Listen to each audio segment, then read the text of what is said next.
भाग्य, समय का फेर और हमारी असावधानी कई बार हमें समस्या में डाल देती है और हमें पीड़ा पहुंचाती है।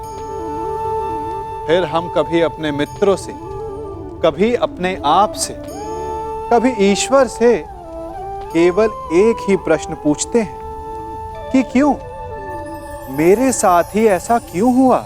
इस प्रश्न का उत्तर किसी के पास नहीं। ये प्रश्न एक चक्रव्यूह की तरह है और इससे निकलने का मार्ग भी एक प्रश्न से ही आता है। यदि ऐसी अनुभूति हो तो स्वयं से प्रश्न पूछिए कि अब मैं ऐसा क्या करूं कि उस पीड़ा का अंत हो जाए। यदि मार्ग में बाधा आए तो ये प्रश्न ना करें कि बाधा मेरे समक्ष ही क्यों आई, बल्कि ये देखिए कि उस बाधा से कई लोग आगे भी बढ़े हैं।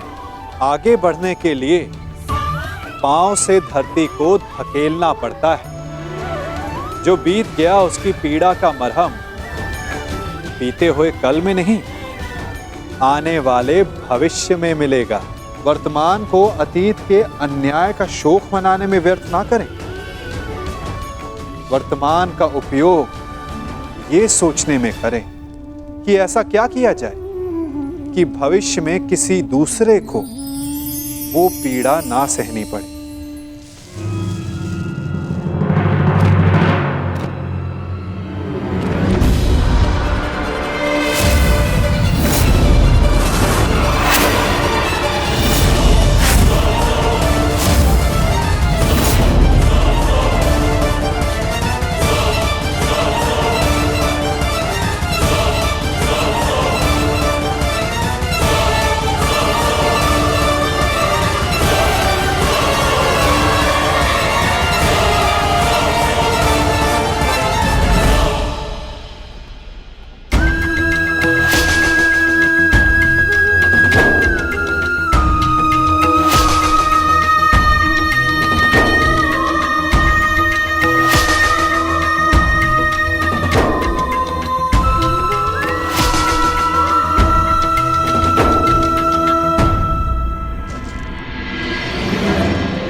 ये प्रतिज्ञा लेता हूं कि जिस प्रकार मैंने भूमि पर आघात किया है, उसी प्रकार युद्ध में मैं तुम्हारे छाती पर आघात करके तुम्हारी छाती फाड़ दूंगा दुष्टात्मा।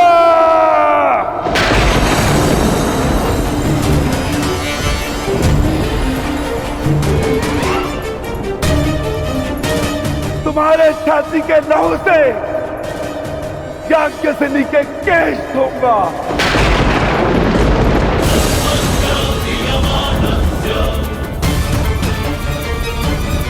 और तब द्रौपदी अपने केश बांधेगी।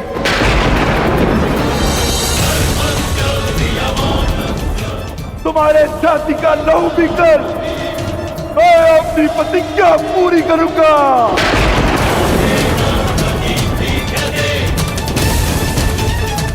और तुम दुर्योधन मामा श्री के स्वप्न के होने वाले सम्राट अपने अंत के दिन कितना प्रारंभ कर दो।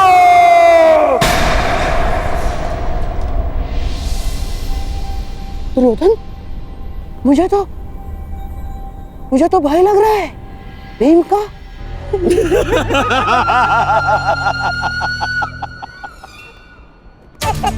दिन तो तुम गिनना प्रारंभ कर दो पांडु पुत्रों,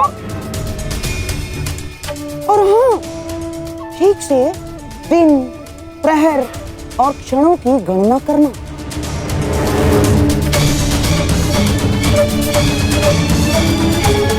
कहीं चूक गए तो फिर से वनवास। जाओ जाओ जाओ जाओ। अवश्य गिनेंगे मामाश्री। मैं पांडुपुत्र सहदेव ये प्रतिज्ञा लेता हूं कि ये वनवास समाप्त होने के पश्चात मैं आपका वध करूंगा।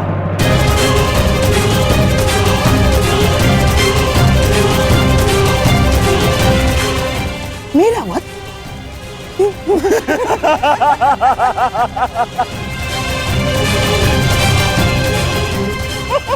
जाओ। चलो अनुज, हमें यहां से प्रस्थान करना है।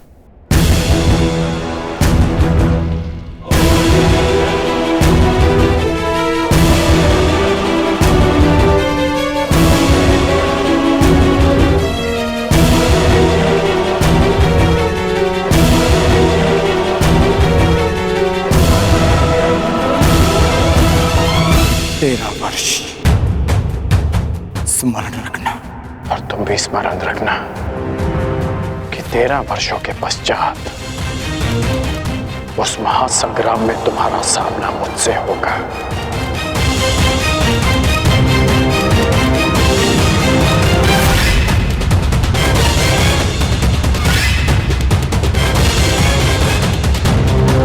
आओ मेरे सम्राट, पांडवों के इंद्रप्रस्थ को अब दुर्योधन की विजय का प्रतीक बनाते हैं। आओ।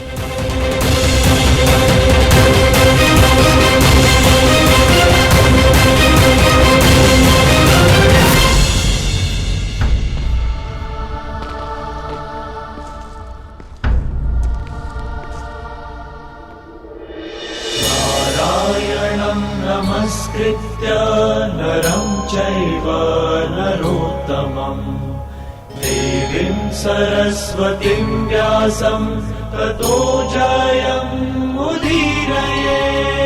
नारायणं नमस्कृत्य नरं चैव नरोत्तमं देवीं सरस्वतीं व्यासं ततो जयमुदीरयेत्।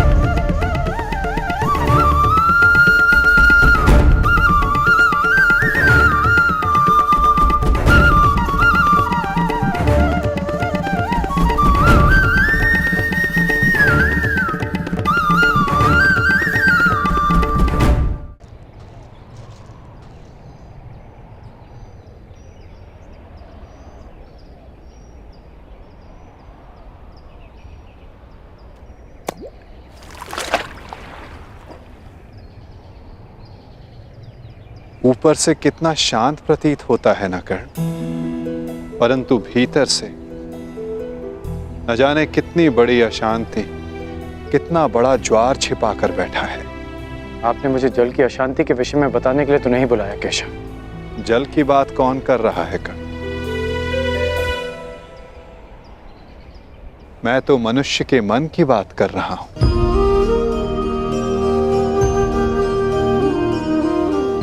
मैंने तुम्हें यह कहने के लिए बुलाया है कर्ण कि अब भी अवसर शेष है। अपने मन की शांति पा सकते हो तुम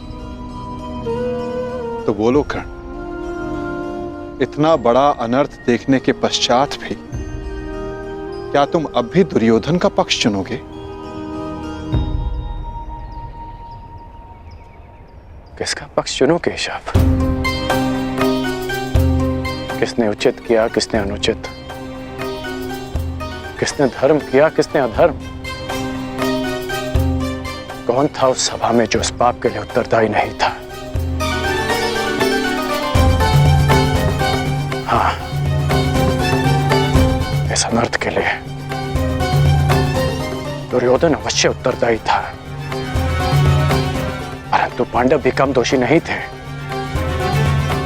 सब दोषी थे।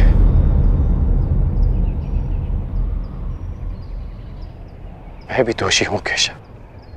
तुम अब भी प्रायश्चित कर सकते हो कर्ण। कर सकता हूं केशव,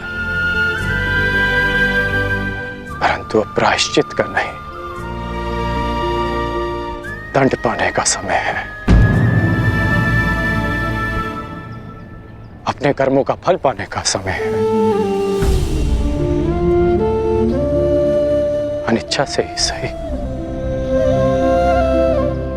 परंतु द्रौपदी का अपमान होते हुए मैंने भी देखा।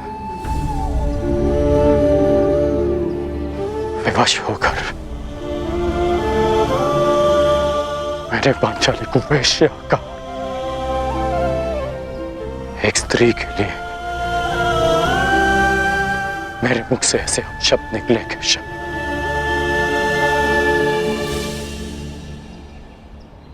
अब उसका विषपान भी तो मुझे ही करना होगा, है ना केशव? परंतु एक प्रश्न शेष है केशव। मैंने तो पाषाण होना चुना, परंतु जिसे आपने पंख बनाया उन्होंने भी आपको लज्जित किया। फिर आप उनके साथ क्यों हैं?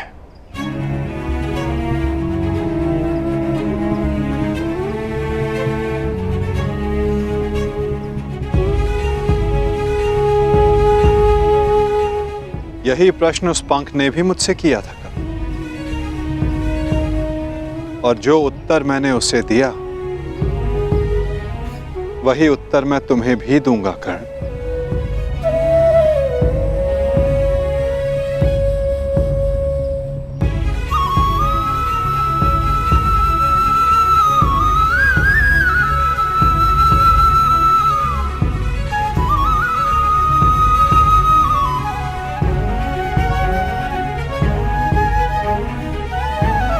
मैं किसी के साथ नहीं हूं कर्ण, मैं केवल विरोध में हूं।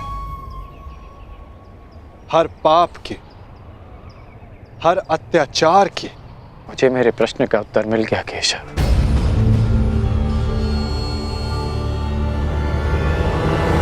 परंतु हमारे मार्ग अलग हैं। अब हम सीधा युद्ध में मिलेंगे केशव,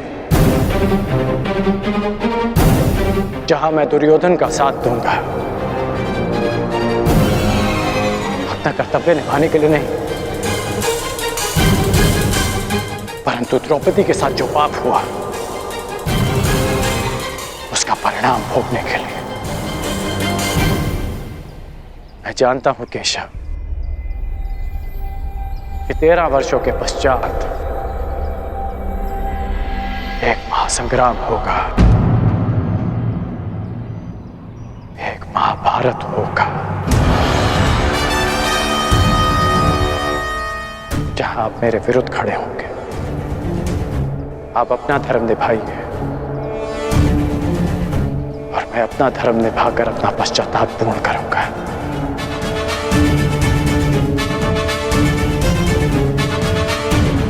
बड़ी बात केशव।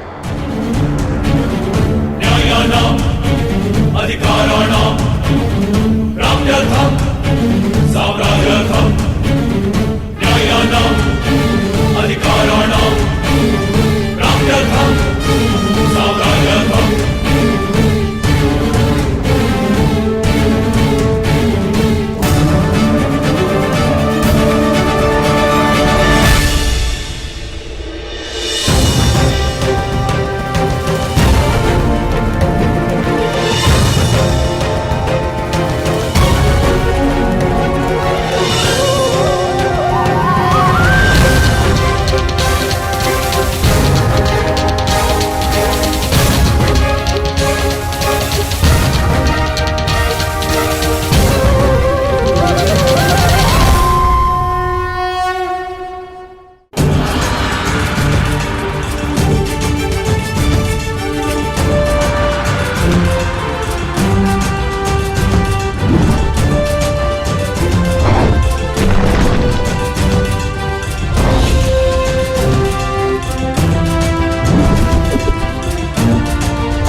उत्तम, अति उत्तम। प्रतीत होता है कि वनवास का प्रवास आप पांचों भाइयों को बहुत भा गया है। प्रणिपात। मैं यहां आप पांचों को कुछ स्मरण करवाने आया हूं। भले ही आप सबको इंद्रप्रस्थ वापस नहीं चाहिए, परंतु उन खुले केशों का क्या जो न्याय मांग रहे हैं।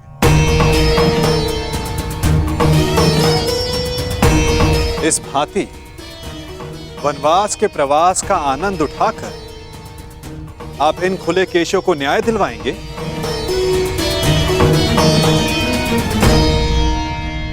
हम ना वो खुले केश भूले हैं और ना ही अपना प्रतीकार।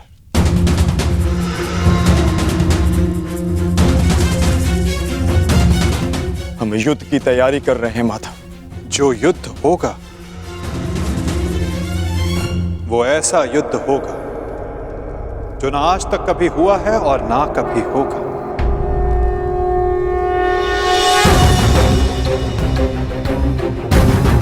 तुम्हें पता ही नहीं पार्थ कि युद्ध में तुम्हारे समक्ष कौन कौन होंगे। दुर्योधन, दुशासन, जयद्रथ, द्रोण, भीष्म, अश्वत्थामा और सबसे महत्वपूर्ण योद्धा अंगराज कर्ण।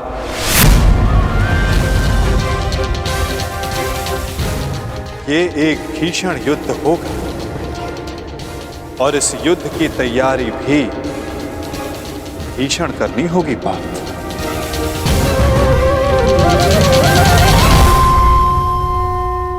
तो हम क्या करें माधव? हमारा मार्गदर्शन कीजिए। जब लक्ष्य कठिन हो तो मार्ग भी सरल नहीं होता पार्थ। एक कठिन मार्ग से जाना होगा, एक कठिन यात्रा करनी होगी पार्थ।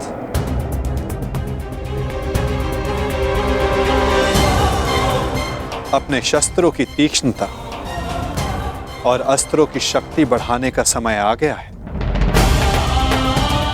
वैसे आचार्य द्रोण ने तुम्हें कई दिव्य अस्त्रों की दीक्षा दी है, परंतु तुम्हें अब भी एक महत्वपूर्ण अस्त्र पाना शेष है पार्थ।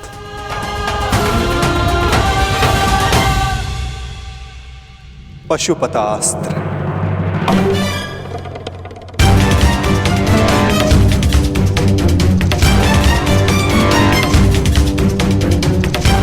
भगवान शिव का महाप्रलयंकारी अस्त्र। हाँ पार्थ, भगवान शिव को प्रसन्न करो, कैलाश जाकर उनसे इस महान अस्त्र की दीक्षा लो। चूंकि युद्ध में सर्वाधिक आवश्यकता तुम्हें इसी अस्त्र की पड़ेगी। ठीक है माधव, जैसा आप चाहते हैं वैसा ही होगा। मैं आज अभी कैलाश के लिए प्रस्थान करता हूं। तुम्हारी सफलता की कामना सहित मैं तुम्हें विदा करता हूं पार्थ, परंतु फिर से स्मरण करवाता हूं, मार्ग बहुत कठिन होगा। परंतु आपने ही कहा था ना माधव, यदि लक्ष्य कठिन हो तो मार्ग सरल नहीं होता। आज्ञा दीजिए माधव। यशस्वी भव।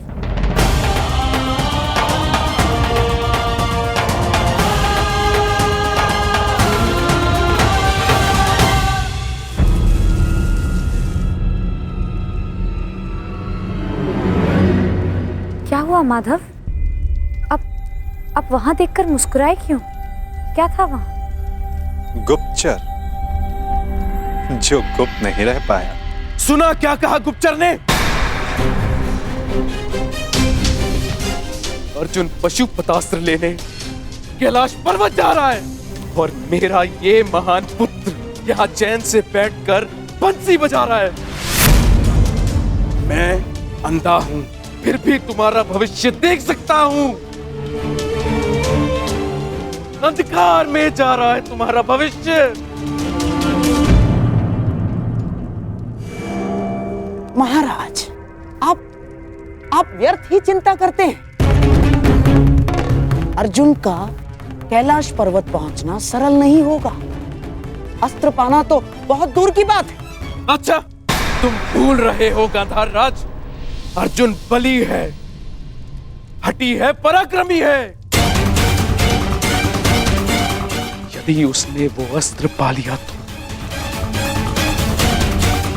तुमने उसे रोकने की क्या व्यवस्था की है?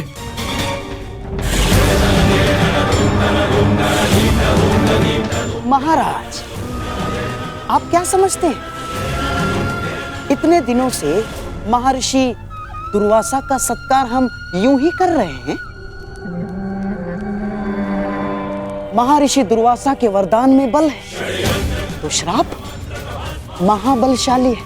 उस अर्जुन ने अपनी यात्रा प्रारंभ तो कर दी है, परंतु दुर्वासा के श्राप के अग्नि से अर्जुन समेत सभी पांडव जलकर भस्म हो जाएंगे।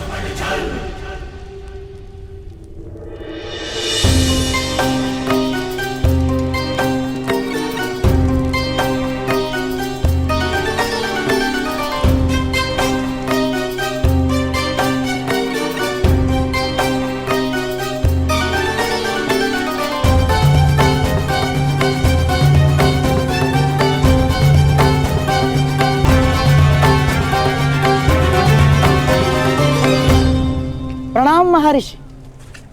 आशा करता हूं कि हस्तिनापुर के आतिथ्य से आप प्रसन्न हैं। अति प्रसन्न हैं गांधार नरेश। आपके भांजों के परिश्रम और सेवा से हम अत्यधिक प्रसन्न हैं। वरदान मांगो।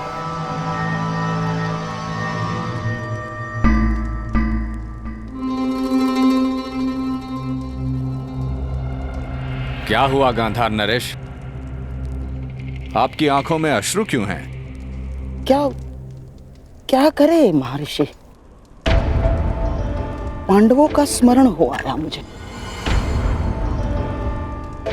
यदि यहां होते तो आपकी सेवा का सौभाग्य और महामुनि का आशीर्वाद प्राप्त कर सकते थे। परंतु महर्षि, आप यदि हमारे आतिथ्य से प्रसन्न हैं तो कृपया वन में जाकर मेरे पांडवों को भी आशीर्वाद देकर कृतार्थ करें।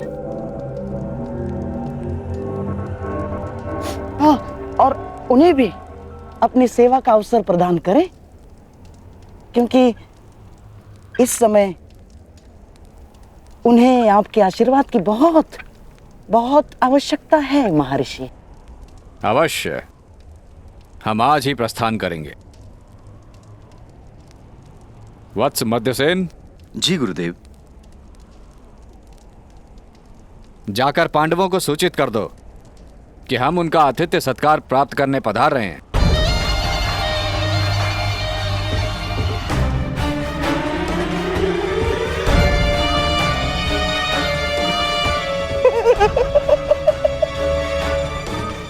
भूखे ब्राह्मण के श्राप से अधिक विध्वंस कुछ नहीं होगा दुर्योधन। और विशेषकर तब जब ब्राह्मण दुर्वासा जैसा हो, जिनका क्रोश और श्राप दोनों उनके वश में नहीं होते। बेचारा अर्जुन पशुपतास्त्र पाने से पहले दुर्वासा मुनि का शापास्त्र पा लेगा और उसमें भस्म हो जाएगा। अब तुम ही बताओ दुर्योधन, पांडव 10,000 शिष्यों के साथ दुर्वासा को भोजन कैसे कराएंगे?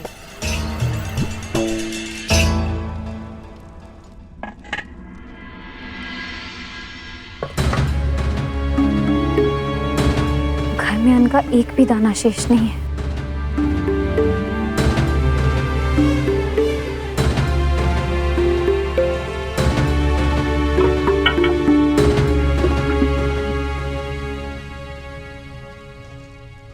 प्रणाम।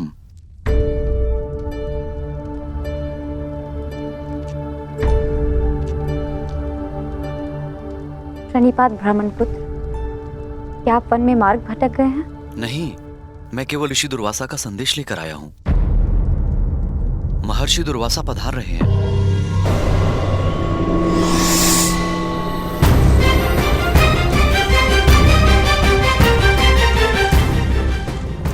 निवेदन है कि उनके और उनके 10,000 शिष्यों के सत्कार की व्यवस्था करें।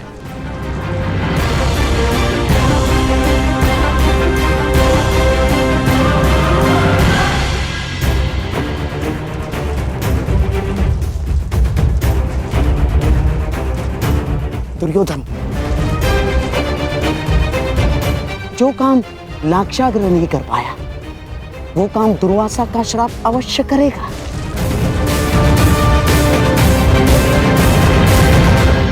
हे ईश्वर, घर में अन्न ही नहीं है, मैं कैसे उनका सत्कार कर पाऊंगी?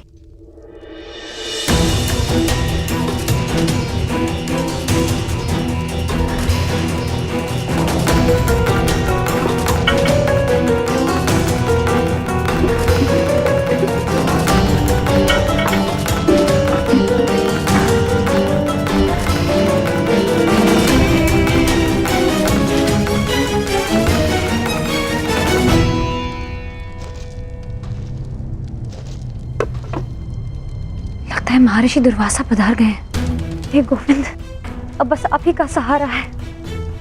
रक्षा कीजिए गोविंद, सहायता कीजिए।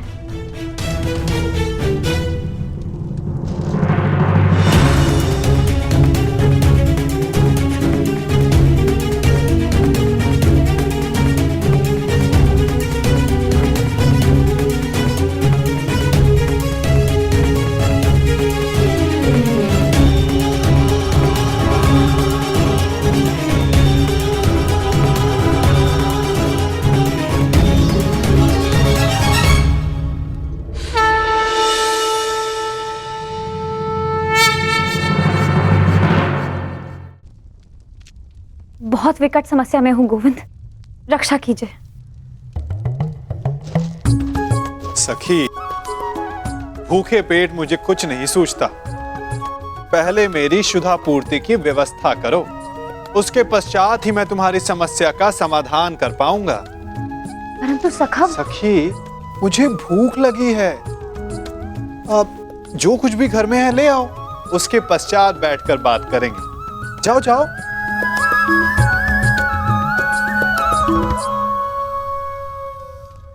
सखी, ऐसे क्या देख रही हो? तुम्हारा सखा भूखा है।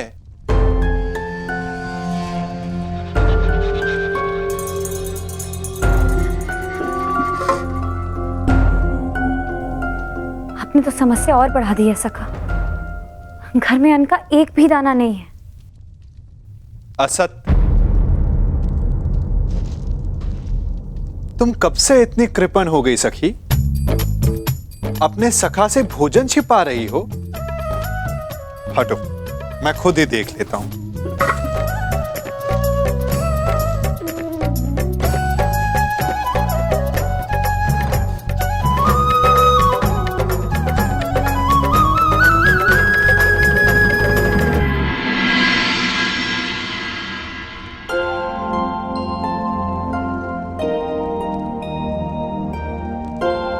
कहा था ना, अपने सखा से तुम भोजन छिपा रही हो। नारायणं नमस्कृत्य नरं चैव नरोत्तमं देवीं सरस्वतीं व्यासं ततो जयमुदीरयेत्। नारायणं नमस्कृत्य नरं चैव नरोत्तमं सरस्वतीं व्यासं ततो जयमुदीरयेत्।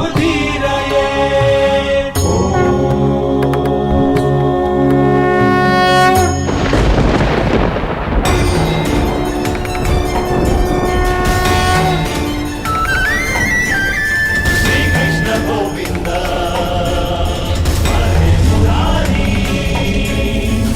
नाथ नारायण वासुदेवा।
आनंद आ गया सखी।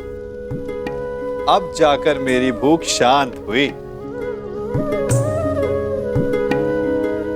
अच्छा, वो समस्या क्या थी, तनिक बताओ।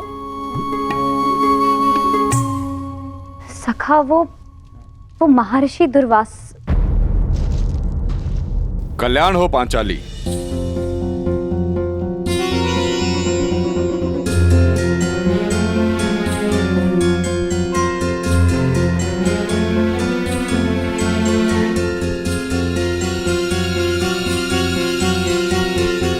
प्रणिपात महर्षि। अखंड सौभाग्यवती भव।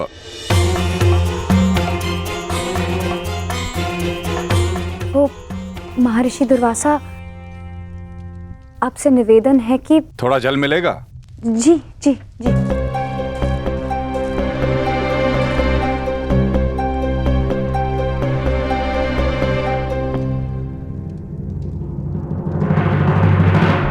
महर्षि, वो आपके शिष्य ने संदेश दिया था कि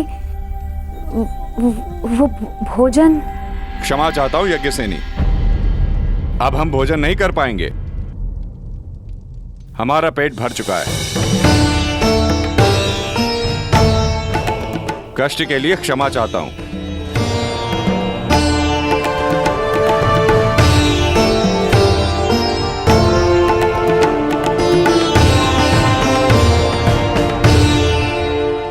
प्रणिपात ऋषिवर।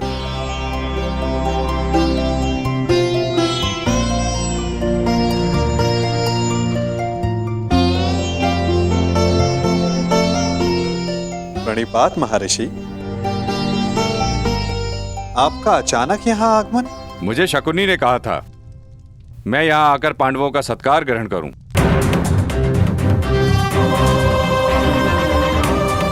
किसी भी साधु को किसी का भोजन और निमंत्रण बिना सोचे समझे स्वीकार नहीं करना चाहिए महर्षि। यदि आपने जान लिया होता तो कदाचित आप हस्तिनापुर का आतिथ्य ग्रहण नहीं करते।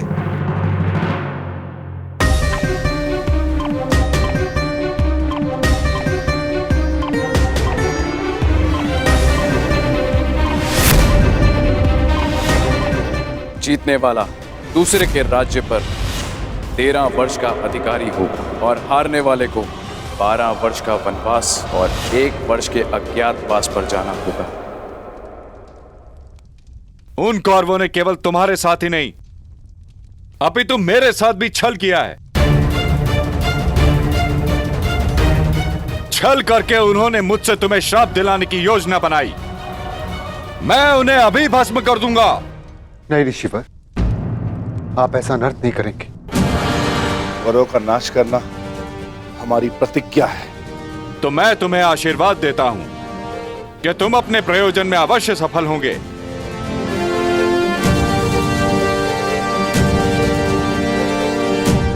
और यदि उन मूर्ख कौरवों ने तुमसे युद्ध किया तो उनका समूल विनाश हो जाएगा।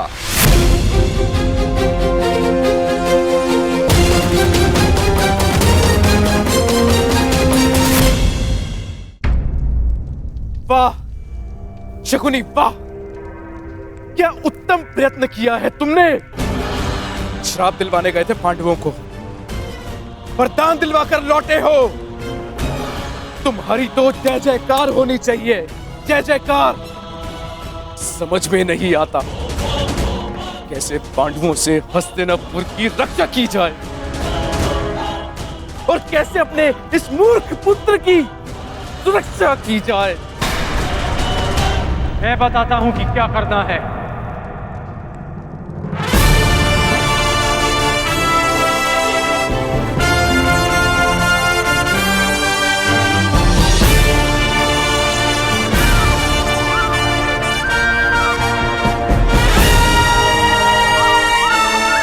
वही करना है जो गांधार राज युवराज को कभी नहीं करने देना चाहते हैं।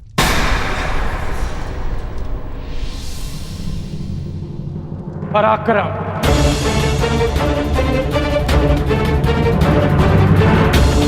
यदि अर्जुन अपनी शक्ति बढ़ा रहा है तो हस्तिनापुर को भी अपना बल बढ़ाना चाहिए। परंतु कैसे बढ़ाओगे बल अंगराज? क्या मेरे सम्राट दुर्योधन को भी कैलाश पर्वत भेज दिया जाए अंगराज? नहीं गांधार राज, ये संभव है दिग्विजय यात्रा करके। दिग्विजय? हमें भारत के सारे राज्यों को हस्तिनापुर के छत्र के नीचे लाना होगा, क्योंकि युद्ध तो होना ही है और युद्ध में सैन्य शक्ति का महत्व किससे छिपा है। हमें दिग्विजय करके हस्तिनापुर का बल बढ़ाना होगा। परंतु दिग्विजय करेगा कौन? हस्तिनापुर का सेवक करेगा।